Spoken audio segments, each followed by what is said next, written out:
台南市议会建设委员会上午伫个召集人采用几个带领，包括委员会成员柯志春、李文俊议员的助理，以及3位南关线在地议员杜素莹、柯玉玲加郭凤仪，实地会勘个体台南特定区一块非公用的持有地，关心地上权的设定。因为该土地拄好位伫个大台南会展中心的西边，而且占地有4公顷。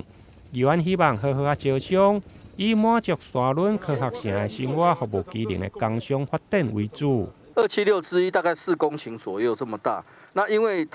我们属于复合型的我们的产业发展区，所以基本上来讲以下面都可以走：金融保险、服务业、商办、餐饮、零售、旅馆。早期在赖市长的时候，其实有考量到说，这得部分饭店是不是能优先？因为在这个周围其实都没有5星级的饭店。第二就是讲，其实最近有很多大企业在好奇，伊咧问讲沙仑这地在这个高铁站旁边，很多国际的大企业说恁家有可能有商办不？我们的大企业也很希望能够进去。无我要找市区因为这点的好处是啥？为家做支线，它可以到南科。第二就是讲。在这个部分的时候，会展中心在这里所以对于来讲，也蛮方便所以有蛮多这个企业也提出他们的这个询问当然，我们今晚议会通过了，我们要报中央中央也会在审核我们的计划，对于相关的产业，还有我们要招商的这部分这个他们也会来做一次审查。归仁区武东段2761号第1号非公用私有土地公开招商设定地上权的时候，要引入满足沙仑科学城园区生活机能，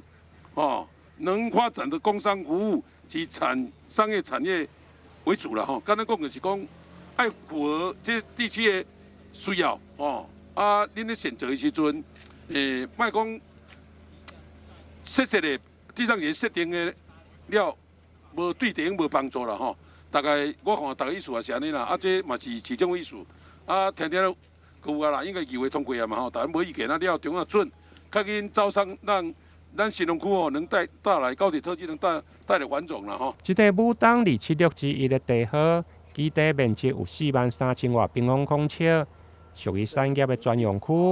目前该案已经送议会来同意，然后报行政院来核准，印拟相关的招商文件。预计今年底就用个上网广告，明年初来评选签约。至于议员关心的权利金甲开发的时程，市府经发局嘛表示，权利金的部分会考虑营业业的抽成，并且限期来开发。台南新闻林根采访报道。